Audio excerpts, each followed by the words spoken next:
പിതാവിന്റെയും പുത്രന്റെയും പരിശുദ്ധാത്മാവിന്റെയും നാമത്തിൽ ആമേൻ. അമ്മേ പരിശുദ്ധ അമ്മേ, അമ്മേ പരിശുദ്ധമേ, ദൈവമാതാവേ, കൃപാസനത്തിലൂടെ ഞങ്ങളുടെ ദേശത്തിനും അമ്മ മധ്യസ്ഥം തേടി തന്ന എല്ലാ അനുഗ്രഹങ്ങൾക്കും കൃപകൾക്കും ഞങ്ങളിപ്പോൾ ഹൃദയം നിറഞ്ഞ നന്ദി പറയുന്നു. അമ്മേ പരിശുദ്ധമേ, ദൈവമാതാവേ, 2004 ഡിസംബർ 7 ഉച്ചകഴിഞ്ഞ് 2:30 കൃപാസനത്തിൽ സംഭവിച്ച അമ്മയുടെ പ്രത്യക്ഷപ്പെടലിനെ കുറിച്ച് തിരുസഭയ്ക്ക് സമർപ്പിച്ചിരിക്കുന്ന പഠനരേഖകളുടെ മേൽ സഭാത്മകമായ പഠനം ആരംഭിക്കുവാൻ ഞങ്ങൾ പ്രാർത്ഥിക്കുന്നു. അമ്മേ പരിശുദ്ധമേ, ഭൂസ്വർലോകങ്ങളുടെ രാജ്ഞിയായ അങ്ങേയ്ക്ക് ഭൗമസംരക്ഷണത്തിനായി പ്രപഞ്ചപ്രകൃതിയെ തന്നെ തിരുസഭ പ്രതിഷ്ഠിക്കുവാൻ ഈ പ്രത്യക്ഷീകരണം വഴി ഇടയാക്കണമേ. പരിശുദ്ധമേ, ജപമാല മാതാവേ, സകല കൃപാസനം പ്രാർത്ഥനയോടും ചേർത്ത് ഞങ്ങളിപ്പോൾ പ്രാർത്ഥിക്കുന്ന ഈ കുടുംബത്തിന്റെ പ്രത്യേക നിയോഗം പറ മക്കളെ.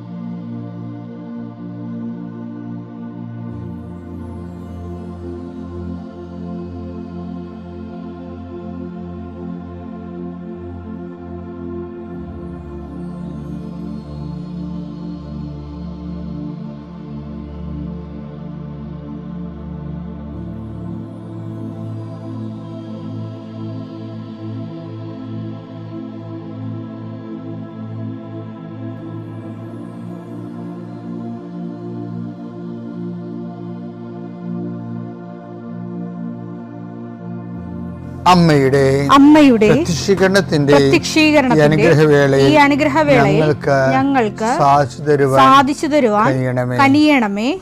ആമേൻ. വിശ്വാസ പ്രമാണം. സർവശക്തനായ പിതാവും ആകാശത്തിന്റെയും ഭൂമിയുടെയും സൃഷ്ടാവുമായ ദൈവത്തിൽ ഞാൻ വിശ്വസിക്കുന്നു. അവിടുത്തെ ഏകപുത്രനും ഞങ്ങളുടെ കർത്താവുമായ ഈശോമിശിഹായിലും ഞാൻ വിശ്വസിക്കുന്നു. ഈ പുത്രൻ പരിശുദ്ധാത്മാവിനാൽ ഗർഭസ്ഥനായി കന്യകാമറിയത്തിൽ നിന്ന് പിറന്ന് പൊന്തിയോസ് പീലാത്തോസിന്റെ കാലത്ത് പീഡകൾ സഹിച്ച് കുരിശിൽ തറയ്ക്കപ്പെട്ട് മരിച്ച് അടക്കപ്പെട്ട് പാതാളങ്ങളിൽ ഇറങ്ങി മരിച്ചവരുടെ ഇടയിൽ നിന്ന് 3-ാം നാൾ ഉയർത്ത് സ്വർഗത്തിലേക്ക് എഴുന്നള്ളി സർവശക്തിയുള്ള പിതാവായ ദൈവത്തിന്റെ വലതുഭാഗത്തിരിക്കുന്നു. അവിടെ നിന്ന് ജീവിക്കുന്നവരെയും മരിച്ചവരെയും വിധിക്കുവാൻ വരുമെന്നും ഞാൻ വിശ്വസിക്കുന്നു. പരിശുദ്ധാത്മാവിലും ഞാൻ വിശ്വസിക്കുന്നു. വിശുദ്ധ കത്തോലിക്കാ സഭയിലും പുണ്യവാന്മാരുടെ ഐക്യത്തിലും പാപങ്ങളുടെ മോചനത്തിലും ശരീരത്തിന്റെ ഉയർപ്പിലും നിത്യമായ ജീവിതത്തിലും ഞാൻ വിശ്വസിക്കുന്നു. ആമേൻ. സുഖസ്ഥനായ ഞങ്ങളുടെ പിതാവേ, അങ്ങയുടെ നാമം പൂജിതമാകണമേ. അങ്ങയുടെ രാജ്യം വരണമേ. അങ്ങയുടെ തിരുമനസ് സ്വർഗത്തിലെ പോലെ ഭൂമിയിലും ആകണമേ. അന്നു വേണ്ടുന്ന ആഹാരം ഇന്ന് ഞങ്ങൾക്ക് തരണമേ. ഞങ്ങളോട് തെറ്റ് ചെയ്യുന്നവരോട് ഞങ്ങൾ ക്ഷമിക്കുന്നത് പോലെ ഞങ്ങളുടെ തെറ്റുകൾ ഞങ്ങളോടും ക്ഷമിക്കണമേ. ഞങ്ങളെ പ്രലോഭനത്തിൽ ഉൾപ്പെടുത്തരുതേ, തിന്മയിൽ ഞങ്ങൾ രക്ഷിക്കണമേ. ആമേൻ. നന്മ നിറഞ്ഞ മറിയമേ, സ്വസ്തി. കർത്താവ് അങ്ങയുടെ കൂടെ സ്ത്രീകളിൽ അങ്ങ് അനുഗ്രഹിക്കപ്പെട്ടവളാകുന്നു. അങ്ങയുടെ ഉദരത്തിൻ ഫലമായി ഈശോ അനുഗ്രഹിക്കപ്പെട്ടവനാകുന്നു. പരിശുദ്ധ മറിയമേ, തമ്പുരാന്റെ അമ്മേ, പാപികളായ ഞങ്ങൾക്ക് വേണ്ടി ഇപ്പോഴും ഞങ്ങളുടെ മരണസമയത്തും തമ്പുരാനോട് അപേക്ഷിക്കണമേ. ആമേൻ. കർത്താവേ, നിന്റെ ഉന്നതമായ നാമത്തിന് സ്തോത്രം ചെയ്യും. കർത്താവേ, നിന്റെ വിശുദ്ധ പൗരോഹിത്യത്തെ മഹത്വപ്പെടുത്തണമേ. കർത്താവേ, സഭയിലുള്ള സാന്നിധ്യം പ്രകടമാക്കണം. 40 വർഷം അടിയനർപ്പിച്ച കൃപാന്റെ ബലത്തിൽ ഇന്ന് അങ്ങയുടെ മക്കളെ പ്രാർത്ഥന കൂടുന്ന എല്ലാ മക്കൾക്ക് വേണ്ടി പ്രാർത്ഥിക്കുകയാണ്. കർത്താവെ, മനസ്സ് വേദനിക്കുന്ന എല്ലാ വിഷയങ്ങളും, അവരുടെ മനസ്സ് വേദനിപ്പിക്കുന്ന എല്ലാ വ്യക്തികളും ഇപ്പോഴും ഈശോയുടെ നാമം നിർവീര്യമാകട്ടെ. കർത്താവെ, മനസ്സ് വിഷമിപ്പിക്കുന്ന സാഹചര്യങ്ങൾ, ചെയ്തെടുക്കേണ്ട ഉത്തരവാദിത്തങ്ങൾ, മറ്റുള്ളവർ നമ്മളെ പഴി പറയാൻ സാധ്യതയുള്ള എല്ലാ വിഷയത്തിൻ്റെ മേലും കർത്താവിൻ്റെ കരുണ ചൊരികയും നിങ്ങളെ കർത്താവ് ഇന്ന് നിലനിർത്തി തരികയും ചെയ്യട്ടെ.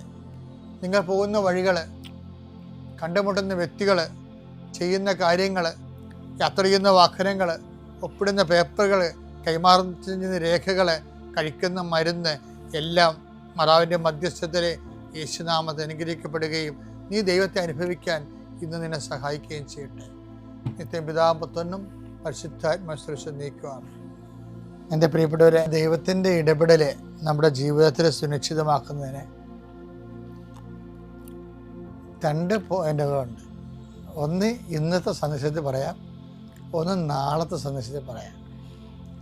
ഇന്ന് പറയാൻ പോകുന്ന ഇതാണ് മത്തായിയുടെ സുവിശേഷം 8:2. അപ്പോൾ ഒരു കുഷ്ഠരോഗി അടുത്തു വന്ന് താണു വണങ്ങി പറഞ്ഞു, കർത്താവേ, അങ്ങേക്ക് മനസ്സുണ്ടെങ്കിൽ എന്നെ ശുദ്ധനാക്കാൻ കഴിയും. ഇതൊരു വിശ്വാസ പ്രഖ്യാപനമാണ്. ഇതിന്റെ ഓട്ടോമാറ്റിക്കൽ ഉത്തരവ് എന്താ? ഈശോ എന്താ പറഞ്ഞെന്ന് നോക്കിയേ. യേശു കൈ നീട്ടി അവനെ സ്പർശിച്ചുകൊണ്ട് അരുൾ ചെയ്തു, എനിക്ക് മനസ്സുണ്ട്, നിനക്ക് ശുദ്ധി വരട്ടെ. ദൈവത്തിന് ഇമ്മീഡിയറ്റ് റെസ്പോൺസ് ഉണ്ടാക്കുന്ന ഒരു പ്രാർത്ഥനയായിപ്പോ. കാര്യം, കർത്താവേ, അങ്ങയ്ക്ക് മനസ്സുണ്ടെങ്കിൽ എന്നെ ശുദ്ധനാക്കാൻ കഴിയും. Divide of my merits or demerits. കാര്യം പുള്ളി അസസ് ചെയ്തിട്ടേ, കുഷ്ഠരോഗികളെന്ന് പറയുമ്പോൾ സമൂഹം പോലും പുറന്തള്ളിയ ആൾക്കാരാണ്. ആർക്കും മനസ്സില്ലെന്നുള്ളതാണ് വിഷയം. ആർക്കും മനസ്സില്ലാത്ത കൊണ്ടാണ് ഈ മണി ഓടിച്ച് നടക്കണത്. എല്ലാ കുഷ്ഠരോഗികളുടെയും ഒരു മണി ഉണ്ടാകുമല്ലോ. കുഷ്ഠരോഗി വരുന്നെന്ന് പറയുമ്പോൾ ഒന്നെങ്കിൽ ജനങ്ങൾ മാറിപ്പോകണം.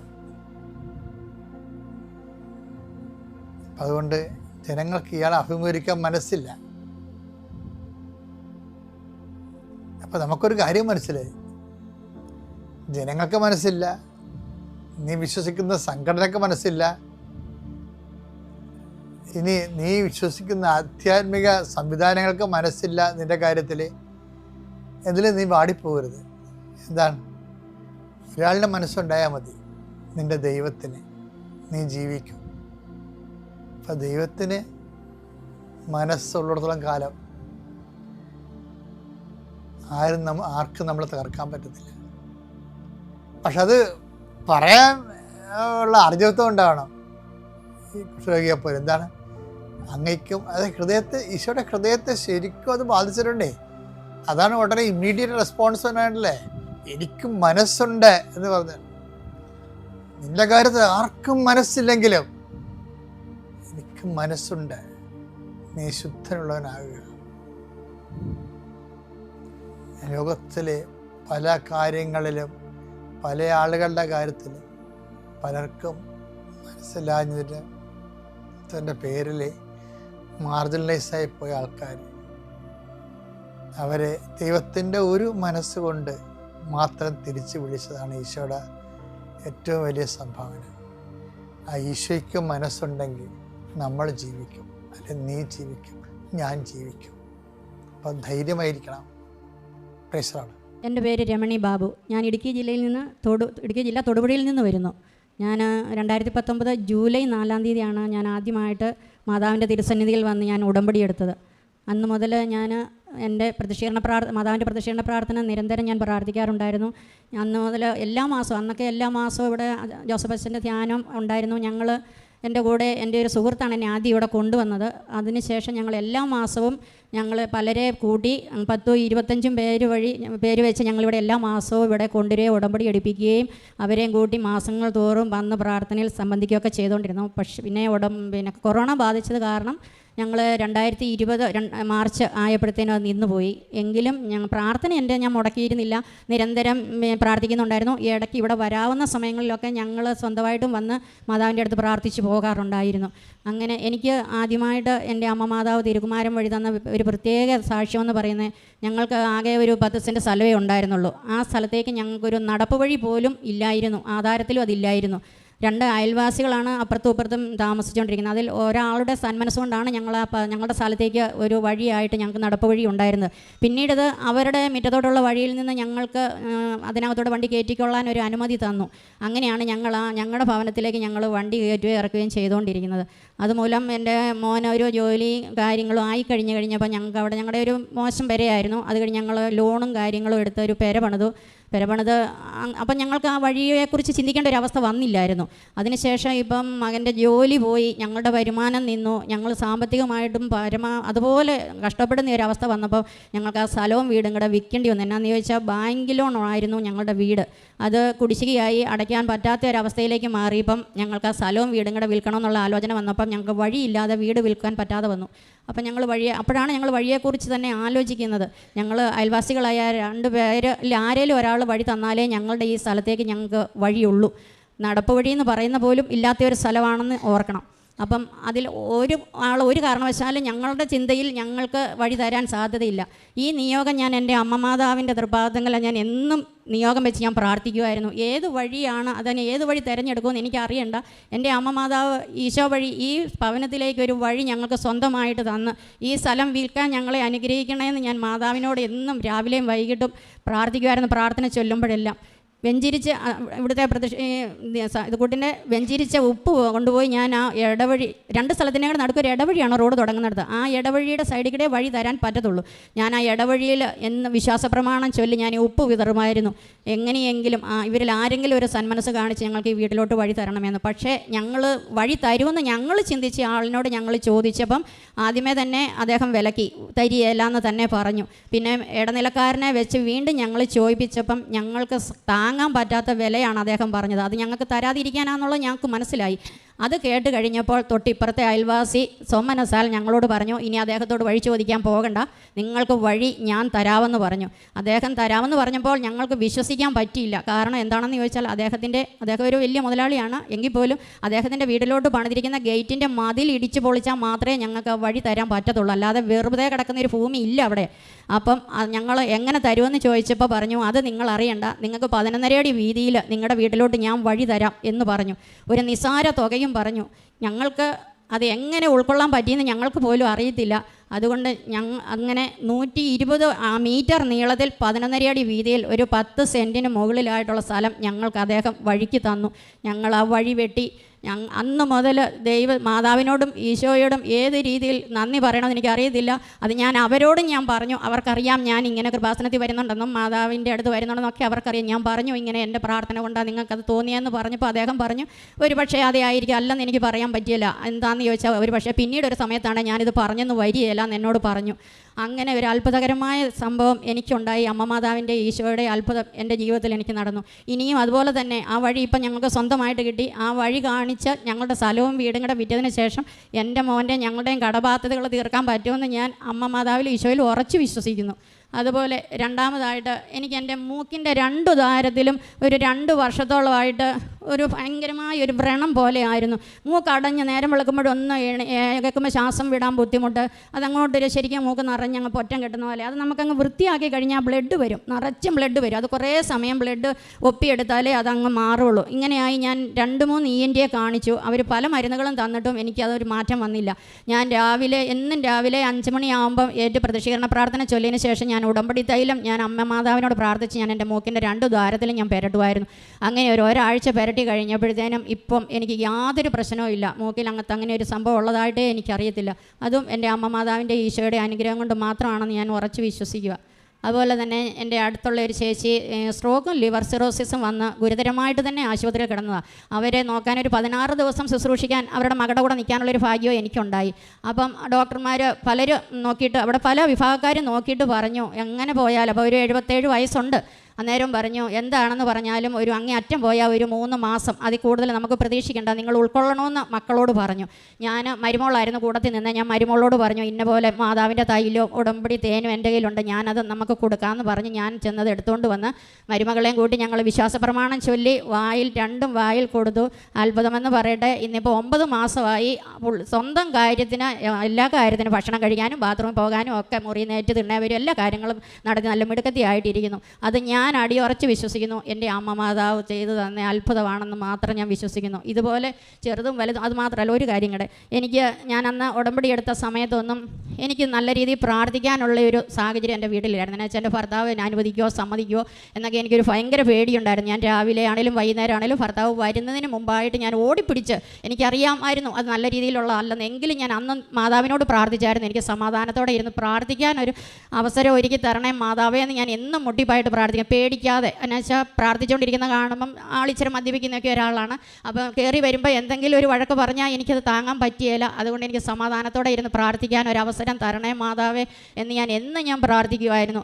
അങ്ങനെ ആ പ്രാർത്ഥനയുടെ ഫലമായിട്ട് എനിക്ക് 3 പ്രാവശ്യം അദ്ദേഹത്തെ എനിക്കിവിടെ കൊണ്ടുവരാൻ പറ്റി. കഴിഞ്ഞ 7-ാം തീയതി അദ്ദേഹത്തെ കൂട്ടി വന്ന് അദ്ദേഹം ഇവിടെ ഈ കസേരയിലിരുന്ന് മണിക്കൂറുകളോളം ഇവിടുത്തെ പ്രാർത്ഥനയിൽ സംബന്ധിച്ചു. ഇപ്പോൾ എനിക്ക് ഒരു പേടിയില്ലാതെ അദ്ദേഹം വീട്ടിലുള്ളപ്പോഴും എനിക്ക് എൻ്റെ മാതാവിൻ്റെ അടുത്ത് തിരി കത്തിച്ചിരുന്ന് പ്രാർത്ഥിക്കാൻ പറ്റും എന്നൊരു വലിയൊരു അത്ഭുതം എൻ്റെ മാതാവ് ഈശോ വഴി എനിക്ക് തന്നു. ഇതുപോലെ ചെറുതും വലുതുമായി ഒത്തിരി കുഞ്ഞു വലുതുകളുമായ അനുഭവങ്ങൾ എൻ്റെ അമ്മ മാതാവ് എനിക്ക് ഒത്തിരി തന്നിട്ടുണ്ട്. ഞാൻ ഈ 7-ാം തീയതി വന്ന് ഞാൻ ഉടമ്പടി പുതുക്കി നിയോഗം വെച്ചിട്ടുണ്ട്. ഈ 6 നിയോഗങ്ങളും എനിക്ക് താമസമില്ലാതെ എൻ്റെ അമ്മ മാതാവ് തിരുകുമാരൻ വഴി സാധിച്ചു ഞാൻ ഉറപ്പായി വിശ്വസിക്കുന്നു.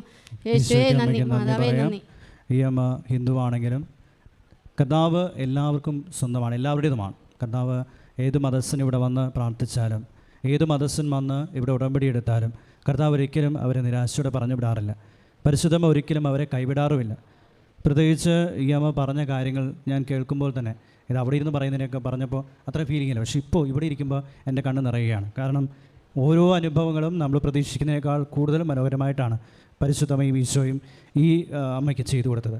32 വർഷമായിട്ട് വഴിയുടെ, അതായത് ഇവർ വാങ്ങിച്ച സ്ഥലത്തേക്ക് പോകാനുള്ള വഴിയില്ല. അങ്ങനെ ഒരു അബദ്ധത്തിൽ വാങ്ങിയതാണ്. കാരണം അന്ന് ചിലപ്പോൾ പൈസ കുറഞ്ഞതുകൊണ്ടും ആ സ്ഥലം വാങ്ങിക്കാൻ കുഴപ്പമില്ലാതെ വാങ്ങിച്ചു.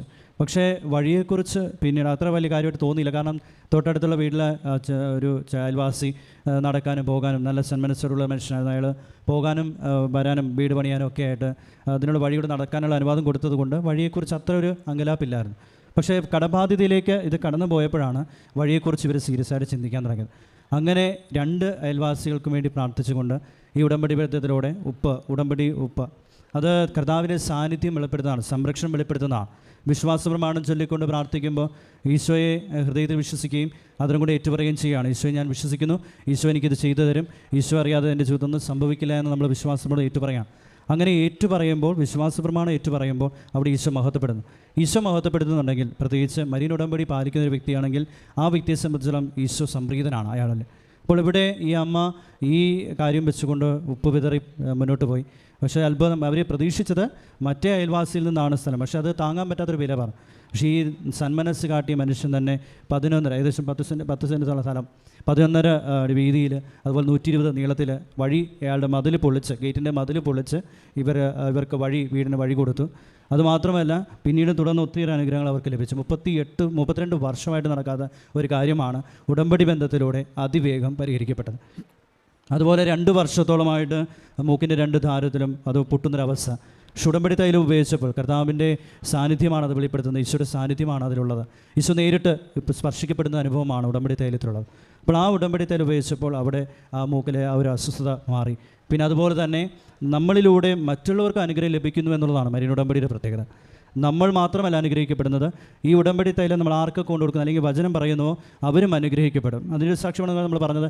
അയൽവാസിയായ ചേച്ചി ലിവർ സിറോസിസ് മൂലം ഒത്തിരി സീരിയസ് ആയി, അവസാനം എല്ലാം ഡൗണായി, ഇനി ജീവിക്കത്തില്ല എന്ന ഡോക്ടർ 3 മാസത്തിനുള്ളിൽ മരിക്കുമെന്ന് പറഞ്ഞിരുന്ന വിധി എഴുതിയ ആ ഒരു ചേച്ചി പിന്നീട് ഉടമ്പടി തൈലും തേനും കൊടുത്തതിൻ്റെ ഫലമായിട്ട് ഇപ്പോൾ ഏകദേശം 8-9 മാസമായിട്ടും യാതൊരു കുഴപ്പമില്ലാതെ സ്വന്തമായിട്ട് കാര്യങ്ങൾ ചെയ്യാൻ പറ്റുന്ന വിധത്തിൽ മുന്നോട്ട് നടന്നു പോയിക്കൊണ്ടിരിക്കുന്നു. അപ്പോൾ പരിശുദ്ധ അമ്മ ചെയ്തു കൊടുത്ത അനേക നന്മകൾക്ക്, ഒത്തിരിയേറെ നന്മകൾ ഇവരുടെ ജീവിതത്തിൽ ചെയ്യുന്നുണ്ട്. മറ്റു നിയോഗങ്ങളും സാധിക്കട്ടെ എന്ന് പ്രാർത്ഥിക്കാം. അമ്മ മാതാവശ്യം ചെയ്തു കൊടുത്ത ഈ അനന്തമായ അനുഗ്രഹങ്ങൾക്ക് നന്ദി പറഞ്ഞുകൊണ്ട് ദൈവത്തെ മഹത്വപ്പെടുത്തി കരമടിച്ച്